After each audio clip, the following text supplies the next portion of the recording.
I think it's about time I did an update. I'm still deaf in the ear that got eaten. I also still don't go to gardens anymore. In fact, I just don't go outside. Since moving into the city, I have taken the time to try and get better. The apartment complex I live in has some trees and shrubbery inside its courtyard. It's nice to look at, though the sweet smell of plant life still gets me a bit anxious. I swear that my neighbors must think I'm crazy because I can't go outside without a respiration mask. The pollen is too much for me.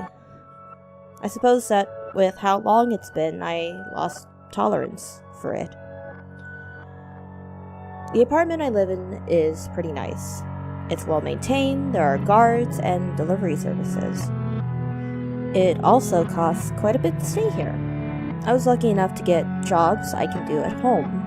It pays the bills and then some. Doing graphic designing, working as an at-home call center customer service provider, and an online tutor. They aren't exactly high-profile careers, though I am happy where I am. It got me into this place. I occasionally have to go outside still, like having a physical checkup. I mostly do video calls to my doctor, though they have decided to suggest I have some sort of agoraphobic anxiety. If you saw what is happening outside of my door, you would understand why. Okay. Well, it's spring. There are creatures everywhere gnawing at nature. The news is showing everything to be going crazy, and I am not sure if I can handle that intensity. Even my neighbors and the workers are going bonkers, though at least I have another layer of security. Luckily, no one bothers anyone where I live, for the most part. Yeah, luckily. I have a plexiglass security door, 5 different locks, and a video intercom. Call it overkill, though whatever it takes to have some safe of mind. I'm still friendly, though. I'm not a complete shut-in. I wave to people when they see me, and they smile. They acknowledge that I'm a good, quiet neighbor. And I have never had a complaint against me. Even dogs like me.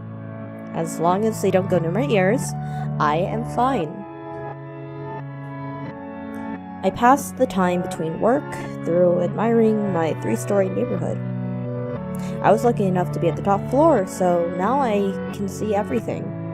I watch the kids leave for school, the adults leave for work, animals scurrying to get food, and the workers occasionally changing out plants as they clean the courtyard.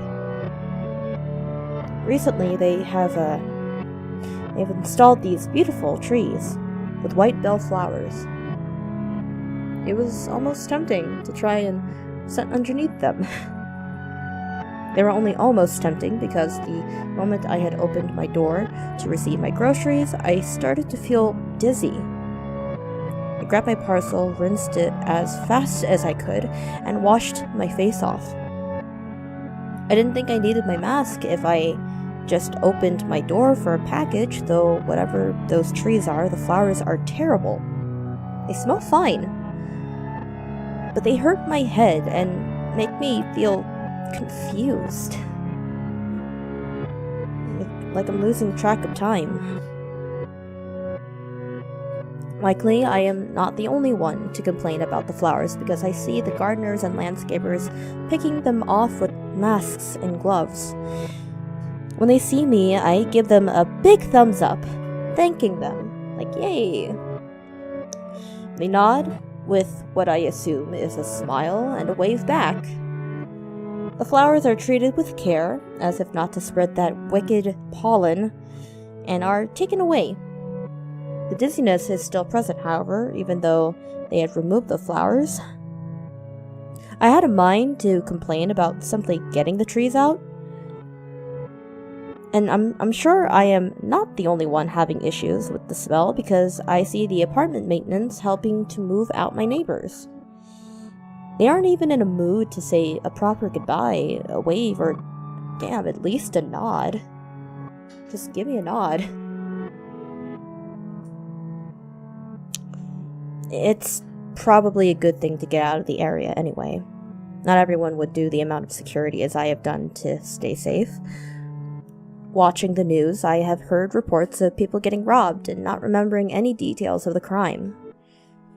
It must have been quite shaken up, though. See, what was strange was that some of their neighbors had actually said that they were unresponsive for a while, and had even just complied to helping move the items out. And this is terrible, but some were even raped without them having a hint of evidence. Not even an eyewitness statement or a victim's description of the culprits.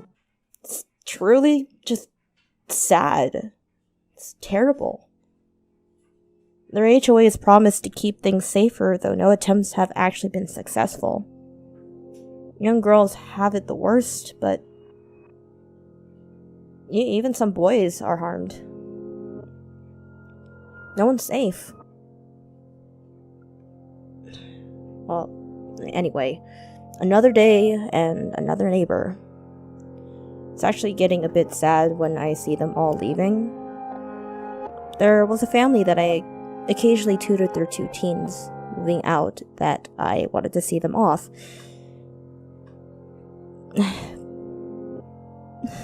They were good girls. They really were. And I felt bad that they too either felt unsafe or disgusted with our home. I reached out to my cell to call them in order to say goodbye, though I must have forgotten to charge it. I put on my mask and started walking. As I walked, I paused because I thought that I accidentally stepped on a squirrel. Turns out I did. It took me aback for a second because I thought I killed the poor thing. Now, on closer inspection, I saw it was still alive, though it was unresponsive. It was in some sort of trance. It just held still. Confused, I looked back up at the family I was trying to say goodbye to, and hoping that they were okay with me saying goodbye before I left. When I saw them, I saw it. I don't know how to. I mean, what I saw. The workers were different men than who I remember working the building more frequently. They weren't the main guys. It was common for landscapers to be different from the usual individuals, though I recognized these men specifically because they were the same ones who planted the trees and had picked up the flowers. I tried to call out to the girls and give a wave, but they just stayed blank-faced and didn't answer. It was like the whole family became deaf for that brief moment. Accidentally, meeting eyes with the workers, I noticed that they still had their masks and gloves on. One of them stopped what they were doing to walk over to me. It was in that moment that I saw the men rub the flowers on the girls and take them inside. I yelled for them to run, but they already shoved them inside the house. When I realized what was happening, I ran back to my apartment and quickly locked everything. Everything! Grabbing a hold of my phone on instinct, I saw that there was no power flowing into it. I looked around, and it seemed that all of the power to my apartment had been cut. I felt dizzy, and wasn't sure if it was from the powdered flowers, or if it was from the situation, though I quickly went to check every lock in my house one more time before I washed myself down. I heard them banging away at my door, or trying to get in. They're still doing it now. The neighbors below and beside me have already left, like a long time ago, and now I think I know why.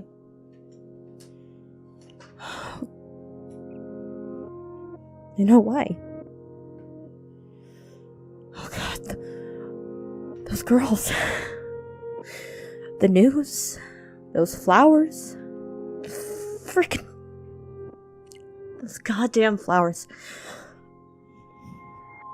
Whatever was happening, the men using those plants are taking advantage of people by drugging them. I don't know why, and I don't have any clue what those trees are, though I am not taking any chances. I am writing this down and hiding it so, in case I don't make it, the police will know what to look for. I am not being just another victim. I am not letting those girls get hurt without being able to find out who did it. And I am definitely not going outside.